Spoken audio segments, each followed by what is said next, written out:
Si ce n'est pas maintenant, ce sera quand? Si ce ne sont pas les jeunes, qui le fera à notre place? Si nous aspirons réellement à notre développement, si nous voulons saisir toute notre chance pour notre émergence, la jeunesse citoyenne doit prendre son destin en main. Elle doit prendre conscience de son niveau de responsabilité. Agir. Oui, agir. S'investir, à vrai dire, pour ne plus subir. Nous devons prendre confiance en nous pour réussir. Cette confiance qui ne peut se dégager que de notre prise de conscience. Cette confiance sera le reflet de la vitalité de notre citoyenneté. Le civisme et le patriotisme sont des valeurs sûres. Ce sont nos chemins droits qui nous mèneront droit vers l'émergence. Car,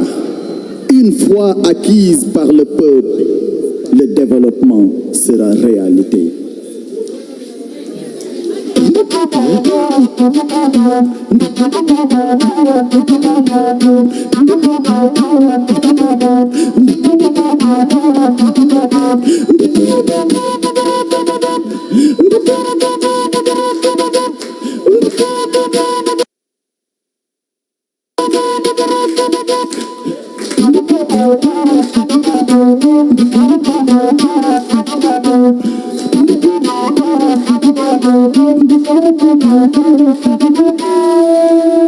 Merci beaucoup.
Muy cool, hein? Muy nice. Ok, léegi dañuy dellu di woo Trédi ñëwal. Ok, waa Rési bu baaxee, hein?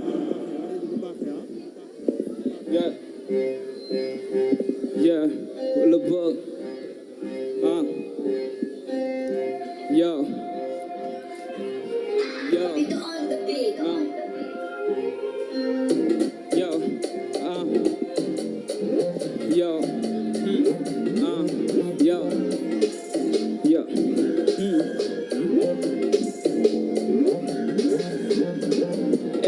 yow waa bala kosa ngi kose xoolal man nar a xambati coow li laaj ma loo xam ma ne xam-xam seen MC yi ngeen taxañ ñu toogee fi matt yëpp maa ne xamb yorew ma xamb ren di béy nëppal leen seen xam jugawul seeni am sama ndox la duñ ma toogee ni kaani si tuun uuf turan bi kuran di ma jooy te mosuma tërëng lii përëm la sàkku jul ngërëm dërëm saay fa mbedd carte la xoolal lii du yëfu bande xoolal si la ñuy dëggu dëggal si suñu bopp soxla ma ku ma garanti maa mayewul deret dong si ay lante joxe double round fu ñu dem nga raama gërëma li nga gëm bi may foncé ñu foogoon ne ñoom rek ma mën a lancer ñoo effort si ndox na ma suñu ma déranger léegi dañuy venger pour mën maa effacer góor du fan góor dugal fajoor teguñu tànk yu jëm si kanam bëgg avancer ñun fi forcé ñooy xëy di divorcer forcé la feebar yóbbu sa vierge lii benn tiseer la rek di nga gën a misère ndax laser taxul may laseral fii yow maa ngi si kaw taseer yi tasalal bal tasar tous tasar ma sar sarale barale gën a bar fii bëri baar tooj veer di ngeen gën a jëlaxoo jëlax la falaxi ay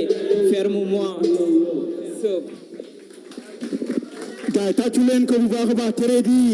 après Trédi dañuy daal dugg mais Mass dafa mel ne affaire bi mu tàmbale ko na tàng de commencé na kii nii ah xaaral ma woo beneen boy Demo le boy ayca Demo le moral bon ayca Yo. Check. Yo. Gang. Whoa. Wasak bu ñëwul ba tey mais du nga xaar dama koy jëli tekki rek wala ma daay liggéey rek gëmuma sëriñ yow àdduna bëre ba taay yow lu mu metti naa ko jëli fu mu nekk naa ko tenir yow pare kirim pare tàkk de saxaar du jux finaalu taxul nga yóbbaale coupe te ku sàggan ba lim sama tuut di nga dund expérience paaka si put jox naa leen arme ko ñeme na shoot pik du ma dugg ndax dama ko tuul bu dee rab kase mën naa jur ku la jur dabar ba mën takk tey leen mais di mo day clash wala day dem rek duma deux sama seen te sa permettre men dina je chat rabu dëgër na góore ba PDG ñëw diriger maanaam di PDG yokku niveau bi di tudd FDV maa nga jëngal ku si su di DCD ni nga parce yeah Saint-Louis am na rap waaw mais boy dañoo toog yoon de gars yi ñoo ngi si de comme que instant bi ñaari critère rek la ñuy seetlu mais lu si ëpp si lu ñu seetlu si gars yi mooy siggiwuñu xool gars yi quoi. compétition la nag jamante quoi. napp gars yi. nag public bi napp tamit gars yi di jogante wala bokk. kon nag yéen ñi dégg ngeen ko de ah leer na ok gars yi ba léegi di leen fàttali yéen a ngi si Alxam TV la télé du Nord 3e édition micro d'or nii rek lay demee saa su ne tey le 13 ñoo ngi fii si nga xam moom mooy Balakos le 24 ñoo ngi fële fi nga xam ne moom mooy Diamaguène après Diamaguène le 27 ñu may li nga xam ni moom mooy benn concert bu mag Médina Course après le 11 final bi ñu dem Maison de Lille nii rek lay xewee ci côté TikTok bi abonné leen daal di jël lien bi partagé ko nu tasaare ay ca ku si topp bi kii kooku mooy borom xoor bi kaana tàccu leen ko baax a baax bi kaana ay ca bii di jëm magay du borom xor kese de borom daal yëpp la dégg nga ay borom dara ay wow nee naa la lomu fort wi kakator luy rapportu ndar bi kana fresh boy buy soog a door li may bind am flow ma bokk ak ñoom lew ni naay bëgg doon xorom bu dee rab dëgg gam bi may borom gisu mu fi morom duma seen morom bañu xeex morom maa ngi xeex ku doon ay mala maay kii toog seen tron ay mala maay bii never mind mala seen king par force dem koy jëli def choc oui je déchire comme ça toi tu délire ay bokk ñoon bokk ñu mu kaay non dara du ma téema wax sama yaay ay gëm sama bopp gëm li ma ñaax inshallah dina fay moom rap par force dina fay naat bi xoromam bu dee si rab seen xam na kuy boromam dañ ko yàgg fayt gëm ni daañu yegg balaa muy naaj may bind lu doom ngay bind ay xob ñëpp jox ma bopp nga naan dañ doof si virus bi leen daal may gën di dem ñoom sama ginnaaw di wax lu ñaaw mais alhamdu sant God am na ñaanu mer yow kenn du dem li may def mënal bañ a neex ay yaa mënal bañ a neex yeah bii kaana mais oh gars yi affaire bi tàng na de ok léegi dañuy daal di woo ki nga xam ne mooy Kaali RT boy Mbada Aseli jambola le moral est bon Aïcha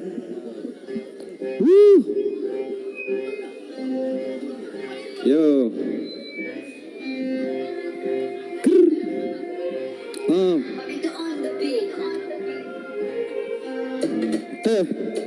kenn mënul ni nga xanaa got man nga jéem a sóoro naa la foot da nga dof booy wala bokk boo ne ma jàkk tiit may rotti fiit gos defoo it poti mënoo biit oh that shit ok ma dugal ma jàngalaat gos yi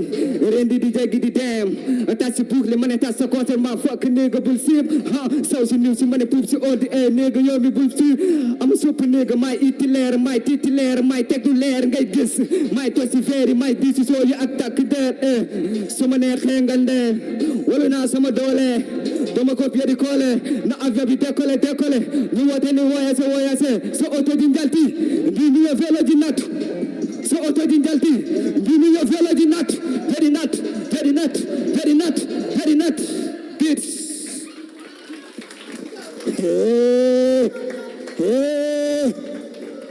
man Ziri yërëm naa leen quoi ba léegi 3e édition micro d'or tey nu taxawal ko ngir rendre hommage ki nga xam ne moom mooy Babacar Faye ki nga xam moom mooy Ibrahim Sibi ki nga xam moom mooy Maxa Namaxo ak ki nga xam moom mooy Seynabou Camara 3e édition micro d'or tey fii si Balakos ñoom lan ko jagleel rendre leen si hommage ay ca léegi dañuy daal di dem fi nga xam moom mooy xoor usine daal di wooy ki nga xam moom mooy King Meta tàccu leen ko baax a baax hey yes ok gars yi nañ déglu dama leen foog depuis première son bokk maa yéen game suma yoon seen son gisa te gin ñu jàpp yóbbu taata gin du ma dif te maa ngi temb popa ngir combat bi ñun la ak loo mën xanaa toog di tox ay siit da nga teg di teg ma teg ni jox ma game bi validé mu su gëm ni ndox mi tiina moo sa neex ma to naan si moo lay gënal newoon naa la leen di tëb di bàkku sëñ bu mag bi ñëw na ngeen yegg suuf sama baat ci kaw nu koy jiite dama yàq sàppeel bàyyi alme bi fay jaxal na ma gën a yomb fay ma nag ay asamaan si xiin na ñëpp wàccal ndox mu ànd ak asib laa la tànkal naan si dee ma teg si jàkk su li leen gëneel leen sax nigga da nga dof wala nigga wop pop pop pop pop pop pop pop pop pop wop pop pop ana King Meta mën na mais yeneen gaay yaa ko gën a tàngare wala aja gaay ba léegi micro d'or nii rek lay demee kii day ñëw teggi Ziri tey yërëm naa leen 3e édition micro d'or nii rek lay demee waa Rési maa ngi leen jaajëfal bu baax a baax waa Rési maa ngi leen jaajëfal sëñ Saliou ñoom Jean Benja ak ki nga xam moom mooy Ndioba ñoom grand Jean Mansour côté TikTok bi Modou Diarra waa Rési respect à vous nii rek lay demee saa su ne gars yi xam nga kan lañ koy tëjee xam ngeen kan lañ koy tëjee Mezzo from tout black yeah mais kii yorul nga sirim ngaakil Blindé aca so let's go tàng naa de man damay lakk xam nga ni dof wees wul ngay laajte fu foo ma laatee wala boog ñu dem yow ok ñu dem yow ok ñu dem what's up ok am si nungul ma may tey bi sama suufu tànk te ko bëri gën a tàng léegi nekk esi dëggul topp yi jëm dara waan dara mbeer doo mën a tere nelaw li mee ibi mën a si biir jëm dara waan progrès am si neen dañu balaxem waanoo mënul dañuy fen dama boot ci kaw rab gaar seen mënoo ma tere dem focus naa la yëm sa MC bi wax ni man comme biit loo ñeme ñàkk tekku comme diip dinaa si gém bi jénne ay it forever dama dëgër ñaat si sa cit fi ma jënd ko bu fële tali dama si rimi sa papi gaw këneel la ka sa dafa baar bees foog naaru biis yow ma ko si jugumandi nono du mandi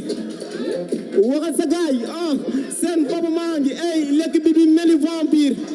tangalaat gém bi ñeme dee comme ni grand bi ku mer tampi ci côté mbalax bi waaw côté mbalax bi tey mu neex tey mu xumb xam nga mbalax moom ay yëpp mu xumb moom bari ay bagage kon léegi dama lay bàyyi oui nga woo ki nga xam ni moom mooy njëkk ñëw oui ak ban son moom la fas yéene wane on va appeler El Hadji bu yaayam El Hadji bu yaayam mi ngi interpréter son bi nga xam ne Pape Diouf Super Love. ok dañuy woo ki nga xam moom mooy El Hadji nekk fes diwaanu mi dana kus li mu fas yéene woy tey fii moom mooy Pape Diouf bu Super Love may ne ko loxo baax a baax El Hadji bu yaayam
waaw déglu nañ la dégg nañ la dégamation diggaamawu leen yàgg ay jours mais c'est problème fort bon yéen répété ngeen 4 jours mais bu leen yéegee seen voix yéen a ngeen am problème ah musiciens yi ñu ngi joué mais xool naa leen ci côté boobu ngeen travaillé côté boobu bu baax a baax sa voix neex na mais harmonie yi des fois ñu koy bàyyi interprétation bi RAS aussi communiqué na tuuti ak public bi mais li ko war a defee en 100% defee yoo ko noonu. kooku moo nekkoon Zaid waay moom ci mu jaar fi daal li nga xam ne moom mooy son Pape Diouf super love ba léegi ñu daal di fàttali gars yi. waaw ñu fàttali gars yi ñu ngi si en direct Alxam TV ci 3e édition compétition micro d'or bi nga xam ni si waa Alxam ñoo ko organisé dañuy daal di jàll rek ci 3e personne bi. ok balaa kooku nga ñëw. ba léegi ñu leen di fàttali li nga xam moom mooy le 13 tey ñu ngi fii si Balakos le 24 ñu ngi jàpp le 27 ñu ngi fële fële de course mais boobu moom dañ koy may concert gars yi ñëw jàll. concert gratuit. parce que foofu semaine de course foofu la lépp dooree si Alxam. Alxam programme moo jur Alxam TV lépp foofu la donc nekk daaw foofu la ko defee ren bii le 3 la war a doon foofu yàlla def tombé gàmmu gi donc le 27 dañ koy jox waa Médina Gounass le 11 octobre ñu dem maison de l'île daal di tasaare ko si wàllu final. mooy grande finale bi de est-ce que xam nga ni est-ce que xam nga di Jama Gaye final bi ku ñëwul ci final bi di nga tardé lu rëy rëy parce que surprise yu nganda yu ponkal ñoo fa nar a am ay toujours ay surprise. macha allah parce que léegi ñu daal di jàll si ki nga xam ni. moom mooy Maricha Maricha muy interprété la chanson de Titi gën gi dëkk.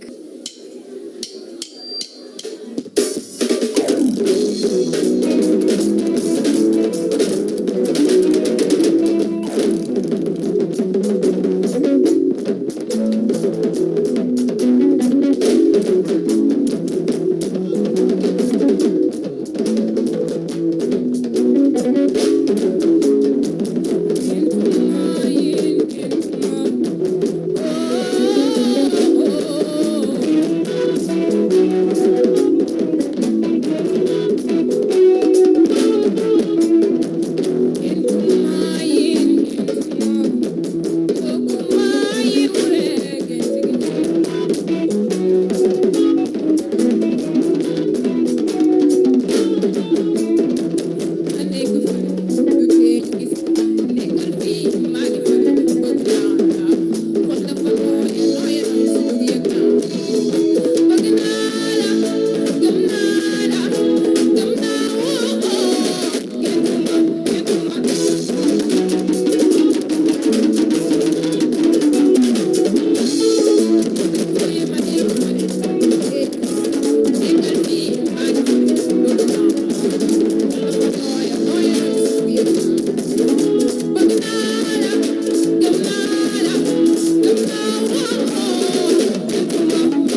nice man dama naan nice mais mu wax beneen nice parce que dafa am lu des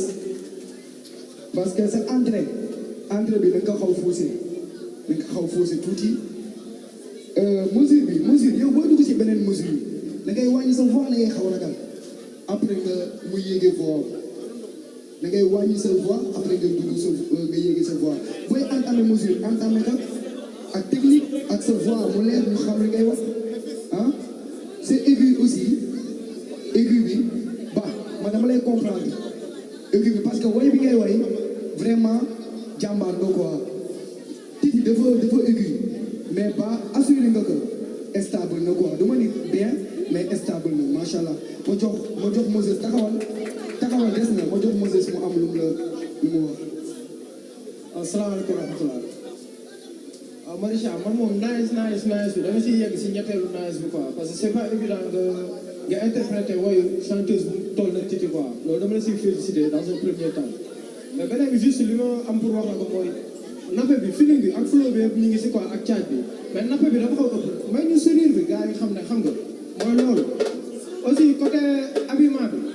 nice na trop mais papa da ngay bàyyi xel ne jarul nga koy wàcc di ko xëcc comme si nekkoo si à l'aise wala dara quoi jarul xëcc jarul dara loolu à part ça moom lépp nice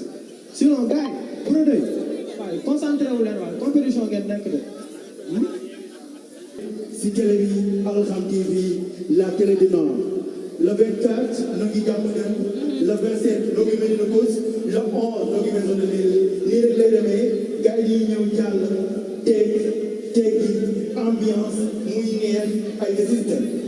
Dj Magaye Titi dégg nga liñ la wax macha allah c'est pas évident comme ni ñu ko waxee comme ni ko membre du jury di waxee tamit ñu leen di jaajëfal bu baax a baax di leen remercier aussi comme ni ko waxee c'est pas évident du tout nga ñëw interpréter chanson Titi moom ku ne xam na ne ay octave di yéeg ci kaw di wàcc macha allah feeling bi ak reetaan beeg yooyu rek xam nga moo des dañuy woo Eva tamit aussi mi ngi jóge ba sud moom tamit ma ngi interpréter la chanson de Titi gën di dëkk.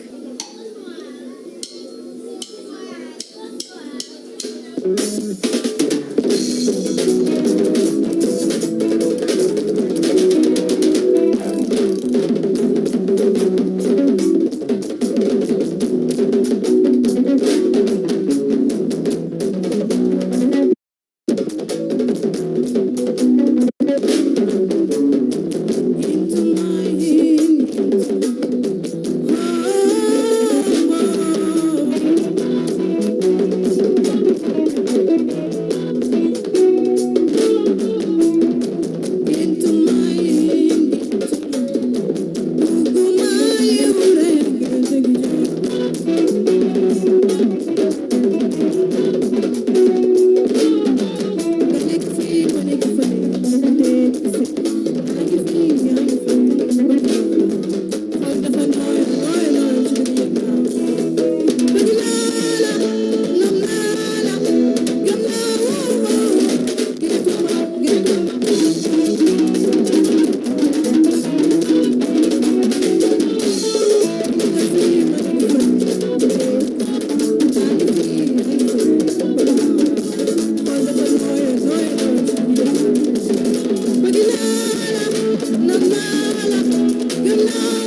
Eva ah man daal Titi daal xaw ma daal dafa nekk seen deret xaw ma dafa nekk ci yéen ah Titi waay Titi génn si yow xale yi ah Eva ah macha allah wax dëgg yàlla di féliciter les musiciens là Antoine Jérémy ñu leen di féliciter bu baax a baax parce que gis naa seen maturité oui gis naa seen maturité bu baax a baax Eva deuxième partie bi ah na nga dégamee sa entrée deuxième partie bi na nga dégamee ah yaa ngi koy sentir bon communication avec les artistes percu xoolal waykat bi mi di communiquer ak yéen mais man lu ma lay wax mooy yow buy bàyyi xel musicien boo déggee wayal boo déggul wayal ñoom daañu ñëw parce que ñoom ñu lay daw parce que yow yaa dégamee moo indi erreur boobu mais percu di leen bàyyi xel waykat yi di leen bàyyi xel waykat yi c'est présent seni di xam ma jox Moses mu waaw Eva sa présence bi moom aw ma lu ma si wax mais saa yi lu mu wax léegi man seetlu woon naa ko quoi deuxième couplet bi dégamee bi quoi mais feeñu si parce que yaa ngi joué public bi en plus que yaa ngi gën a concentré wu quoi si li nga doon def waaw di la félicité. jaadul def ay affaire yu tooy waar xale yi man daa jeunes yi daal yërëm naa leen surtout loolu gis. merci beaucoup Eva gis nañ def nga macha allah comme ni mu ko waxee léegi rek interprétation son Titi moom c'est pas évident ku koy def di fàttali également aujourd'hui on a fait la première prime ici à Balakos pour rendre hommage bien sûr à nos disparus ku ci mel na Birahim Sibi Babacar Faye ak ki nga xam ne si moom moo di Seynabou Camara ñu nekkoon ñi nga xam ne si ay icône la ñu woon ay acteurs culturels yoo xam ne si nekkoon fii ci diwaanu Saint-Louis ñu dëkk fii rawatina ci Balakos di def liggéey bu am solo di def liggéey bu doy waar macha allah ñu nekkoon ki nga xam ne si moom moo di xaritu bien sûr monsieur Jean ñu daal di dëddu génn àdduna ñu leen di ñaanal bu baax a baax su foyee seen kaw tey nag tonton Jean daal di def initiative bu rafet macha allah ñëw fii delluwaat bien sûr ci Saint-Louis ñëw fi nga xam si moom moo di Balakos fi nga xam ne art ak culture buñ koy wax duñ ko wax te duñ ci boole fi nga xam si moom moo di Balakos ba tax na mu ñëw fi def fi première prime daal di fi rendre hommage ay icône yoo xam ne acteurs culturels yi ñu woon macha allah ñu leen di ñaanal bu baax a baax mu nekk initiative bu rafet di Jamagay. lan nga bëgg ma wax da ngaa sañ. ah oui bien sûr je me suis habillée da nga ñaan moo tax. ok yéen a ngi seetaan à travers Alxam TV la télé du Nord télé bi nga xam ni art ak culture moo ko tax a jóg yéen ñi di ma seetaan en direct si côté TikTok bi abonné leen si Alxam nii rek lay demee Alxam Product dara tax ko jóg lu dul art ak culture rek moo ko tax a jóg kan moo ko indi notre PDG Zandiaye indi def daal di indi fi benn studio bi nga xam ni yéen ñi nekk artiste bëgg a jouer seen ay live performance ñëw leen ci biir Alxam répétition Alxam génne son Alxam tournée clip Alxam waaye ci li nga xam ne moom mooy tournée théâtre sax Alxam am na matériel donc la ngeen di wuti Dakar la ngeen di wuti feneen ñëw leen biir Alxam ñu daal di liggéey jàppale leen ngeen jàppale seen bopp mu ànd manko daal di jëm sa kanam. di Jamagay dama lay feelu foofu tuuti parce que suñu grand bi toog nga xam si moom moo di tonton Jean dafa def lu am solo di Jamagay loo xam ne raar nañ tey ni ñu gis ko ci fi nga xam ne si moom moo di Sénégal parce que mënoon na ni rek jàng na lii nii ñuy def nii ñëpp moom moo ñu ko dàq jàng na ko mën na ko doon na ko def mënoon na ni tey bu demee ba nga xam ne si génn na ba xam lépp ba am lépp macha allah ñu koy ñaanal mu yokku mënoon ko yemale si boppam mais def ko da koo indi delloo ko fi nga xam si moo di jeunesse bu Saint-Louis bien sûr mënoon na ko def Dakar mënoon na ko def feneen bu boobaa dafay dox mais dafa xam ni art ak culture buñ koy wax Saint-Louis moo tax c'est la ville de l'élégance et du bon goût ville culturelle ndax li boo gisee ñi ngay gis tey fi tey nii ñuy génn di dem di bay wat seen waar feneen ñu leen di tudd partout dans le monde et partout dans le pays boo xoolee ba si biir Saint-Louis la ñu jógee wala bu ñu fi jógee seen racine ñu ngi fii nga xam si moom moo di Saint-Louis ñu bare art bi ak culture bi Saint-Louis fii nañ ko jàngee kon tey mu jël loolu yëpp ñëw delloo si ko fii nga xam si moom moo di Saint-Louis di jàppale jeunesse bi di jàppale képp koo xam ne jeune talent nga ci lépp loo mënti yëngu muy technicien ak lu mu mënti doon muy animateur bi muy animatrice bi yëpp mu jël leen di leen jàppale macha allah ubbil na porte buntu yëpp yéen ñëpp képp koo xam ne lépp koo xam ne si art ak culture ngay yëngu rek mën nga ñëw foofu nga daal fay bay sawar macha allah jàngee fa loo xam ne sax amaanaam mënoo ko woon. te nag lu gën a neex mooy ki gagné si côté ki jël final bi si côté mbalax ak si côté hip hop alxam da lay génne son waaye tamit da lay tourner clip macha allah alxam du leen bàyyee noonu am tamit neexal bu tuur bu nekk si ginnaaw. boo xam ne moom loolu ok léegi dañuy daal di continuer ak compétition bi si côté mbalax yi ñi dina seetaan nii rek lay demee après Eva kan la ñuy woo. après Eva dañuy woo ki nga xam si moom moo di Babs Art. Babs Art moom ñu jóge fële si Medina. Il va interpréter la chanson de Momo Dieng Saf na ba noppi. Saf na ba noppi ak Babs Art. Asalaamaaleykum.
Babacar maa ngi wàccee tuuti ba pare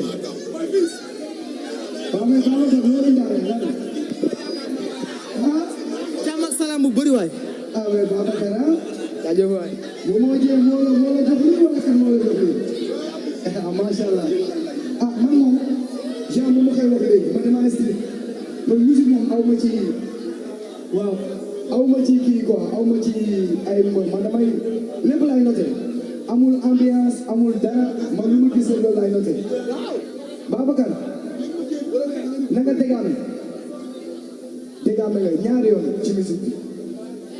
bi ñaari yoon mais ba dama lay comprendre parce que son Momo Dieng xale du fooy woyam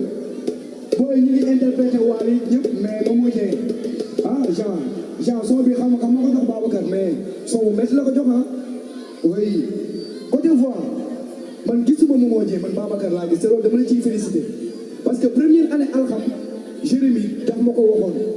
dama reprendre Momo Dieng wax boobu muy si man ba léegi mun ma sentir ma Momo Dieng iso laa sentir man sentir ma Momo Dieng Babacar laa sentir te loolu dama la ciy félicité bu baax a baax ah beneen côté bi mooy concert nga def na nga compétir mais na nga concert lu ma gën a neex ci yow mooy na ngay woy ak sa public yaa ngi woy sa nit yi te loolu gis naa ko loolu aussi ñu félicitations côté présence scénique damay wax jox Moses mu wax côté présence scénique waaw comme les autres nice avant tout sant bi rafet na côté présence scénique bi nice quoi parce que joxe nga lépp quoi oui lépp nice en tout cas mi ngi tuur quoi mais Mbagay tey dina tàngale maman man xam naa ne dina tàng torop booy yi danoo respecté booy yi danoo joxe lépp ci répétition bi booy yi añunu booy yi ndékkiwunu booy yi dañuy ñëw ba te nag man la gën a sonal tonton Mare organisé wu ma joxe wu ma son aywa mais en tout cas neex na système jour waaw DJ Magaye DJ Magaye gisoo yow li ma ambiance si roq bi waaw Babacar bi fu mu jógee quel Babacar niveau kii mooy seul Babs niveau li nga amul yëpp teg nga ko fi tey moom yow soo yeggee moom xam naa ni doo fi ñëw nii ngay dindi li nga amoon en tout cas nii rek lay demee si Alxam TV la télé de Nord 3e édition micro d'or defoon nañ ko daaw fekkee dañ koy baaxantal yéen ñi xam ne bokk leen ren préparé leen déwén 4e édition incha allah nii rek lay doon incha allah parce que neexal yi ma gis man sax bu déwénee damay ñëw way am génne la son tourné la kër jox la neexal bu dóor te lépp nag si moyen boppam amul kenn ku ñu jàppale macha allah lépp Alxam moo ko def lépp Jean Ndiaye la le notre PDG lépp si doole boppam la lépp ngir rek seen i jëm sa kanam ay jël macha allah ñu ngi dem si nga xam si moo di Baba Bédi Mal moom tamit lan lay way muy interpréter la station de Momo Dieng saf na ba noppi ok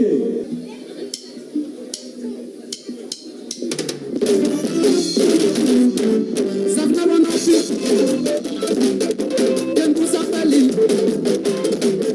saf na ba noppi kenn du saxali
félicitations à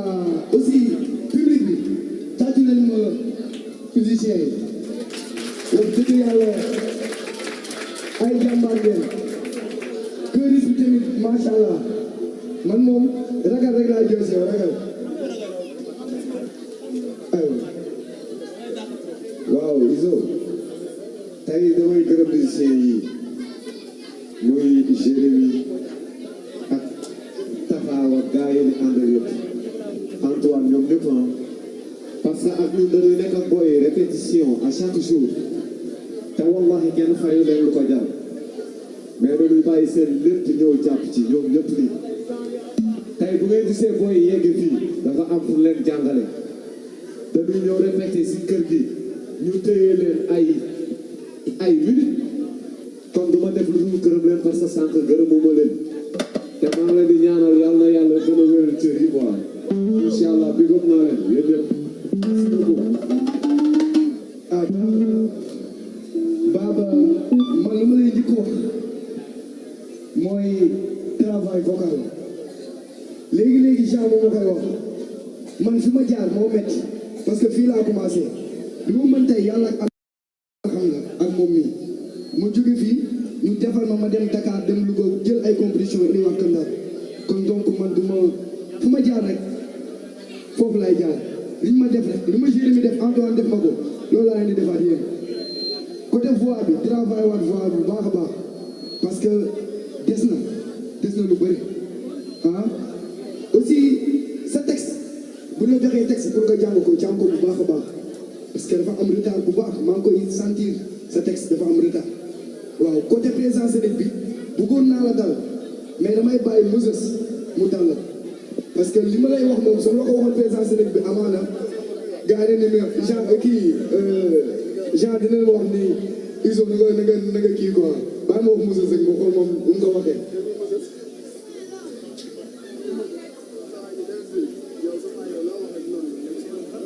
waaw Baba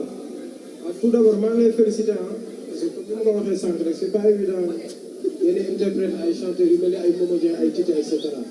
cependant pour man quoi rappeur nga gën a niru que mbalaxman côté solo quoi côté solo ama identité rappeur ak identité mbalaxman tout le temps dañuy juyoo daanaka c'est parallèle quoi ci côté texte yi peut-être musique rek moo ñu boole quoi xam nga côté boobu moom xoolaat ko bu baax loolu rek laa amoon quoi.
Fatima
waa mais tàccu leen balaa waay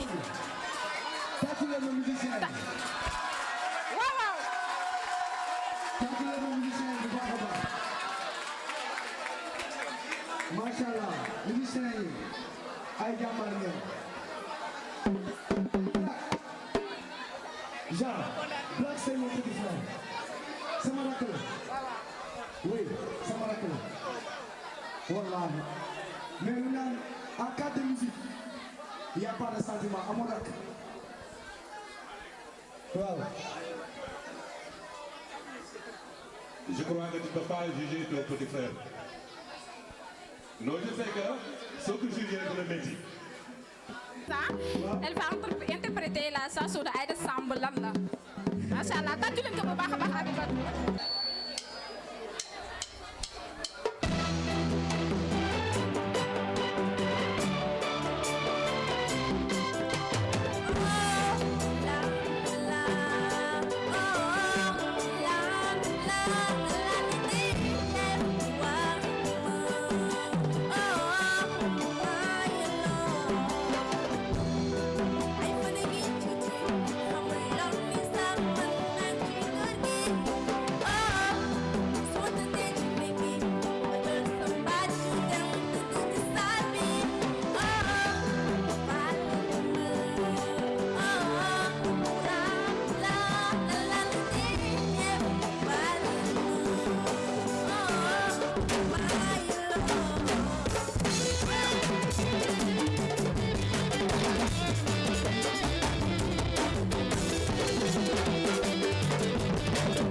Ok.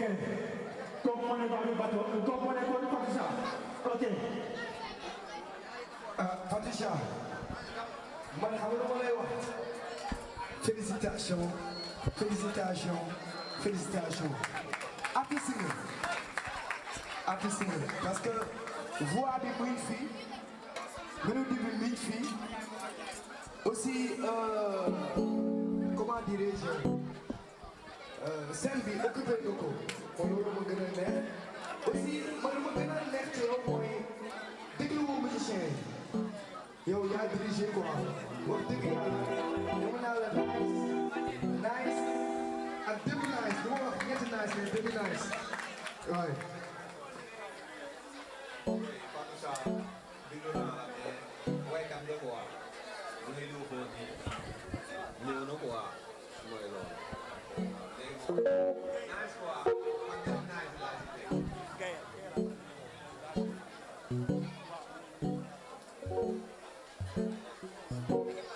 Ok, merci. Encore une fois, gars, n'allez pas parler. Moi, je crois que Alham TV a fait ce qu'il devait faire. Merci encore à Jean Gaï. Donc, vous devez demander à Adokoli, au grand artiste Adokoli.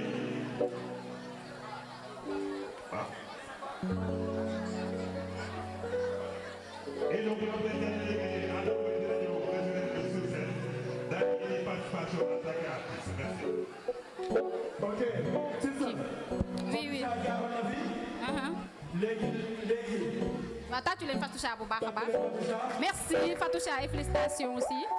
léegi dafa am kenn ku di woo. oui. moom nit. nee na nekkul français. nekkul Sénégal. nekkul Sénégal. kooku mooy kan lay woon. kooku mooy Gaël la Jamaïcaine. Jamaïcaine.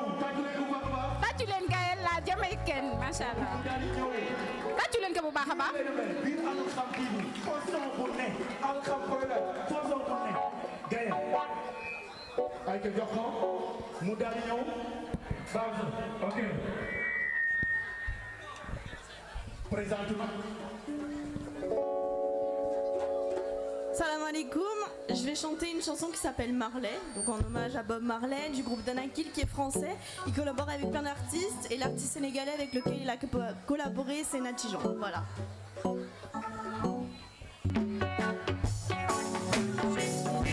Dans une famille modeste, l'injustice et la guerre sont des choses que je déteste. J'ai grandi dans les champs à répéter les mêmes gestes pour gagner un peu d'argent, car la misère m'est indigeste. Je n'ai pas connu mon père, il était capitaine. Il venait d'Angleterre, sa terre n'est pas la mienne, mais ma passion n'est pas là. Bientôt je pars de chez moi, j'embrasse tendrement ma mère qui a tant fait pour moi. Où je vais, je ne sais pas, mais Dieu guide mes pas et je me sens quelque part être quelqu'un à part. Tellement de sentiments se bousculent dans mon cœur qui palpite et grandit en écrasant la peur. La vie me fait mal, je crains pour mes frères et sœurs. Je voudrais le bien, mais le mal fait son beurre. Moi, je veux jouer de la voix et devenir chanteur. Générer de la joie avant que l'espoir ne meure. J'ai 16 ans, je bosse, j'avance avec bravoure. Avec des potes, je sors mon premier 45 tours. Que la force soit avec moi, le chemin sans détour. Le peuple m'entendra, en tout cas je ferai tout pour.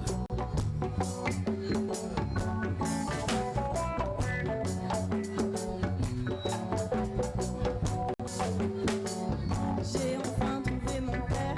il vit en Éthiopie. J'ai aussi trouvé ma terre, celle qui a vu naître la vie. Les yeux posés sur le monde, je tisse ma philosophie. Plus jamais personne au monde n'ayant l'une l'oubli. Malheureusement, le contexte politique est tendu. À l'approche des élections, les jeunes se tirent dessus dans la rue. Je sais que tous mes frères s'entretuent, ça m'écoeure tout ce sang pour deux hommes corrompus.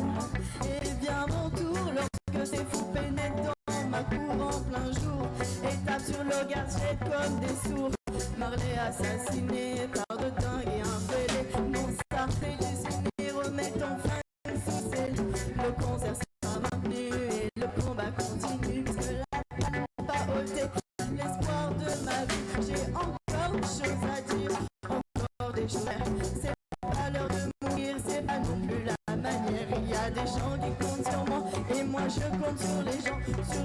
intelligents, ce sont les plus dérangeants. Et solides comme la soudure, que jusqu'au dernier soupir, on sera les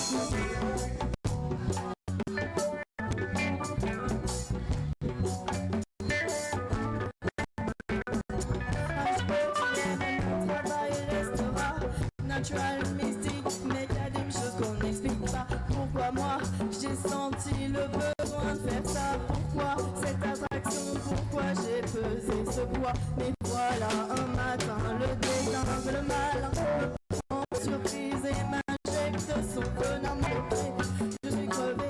les tourneurs veulent tourner en bas. Si je dois mourir, je peux chanter. Déjà 36 ans que j'ai débarqué sur cette terre. 1981 marque la fin de mon ère. Aujourd'hui, j'aurai 60 ans et des poussières. Mais bon, j'ai réussi et j'en suis fière.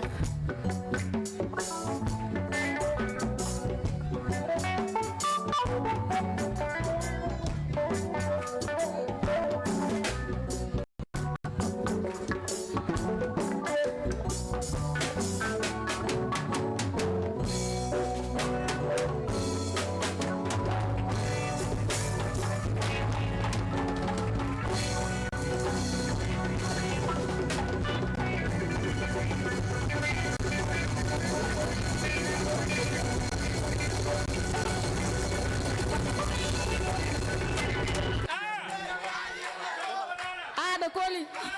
yaa ñu yëngal Ada Coly yaa ñu yëngal Ada Coly Ada Coly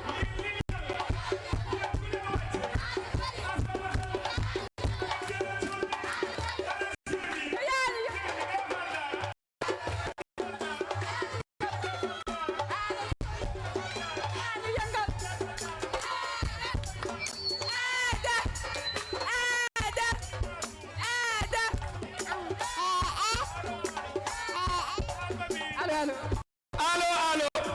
ku bëgg sa yaay tàccul sa loxo waa poobar gi sa ñaari loxo waa poobar gi sa ñaari loxo e dégguma dara ana waa Balakoos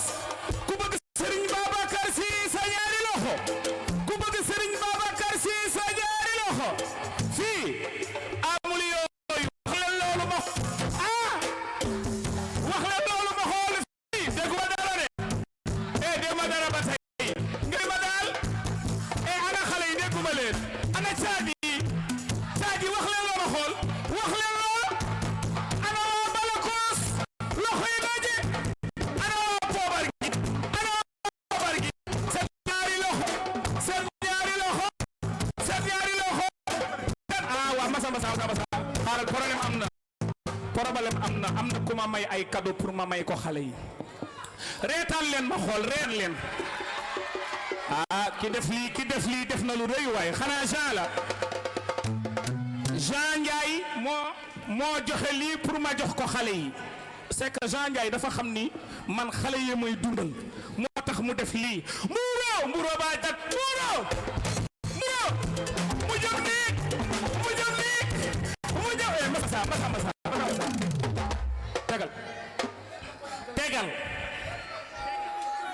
tegal arrièreal xoolal mbuuroo baa jëm bi day fort dama bëgg fii show mbuuroo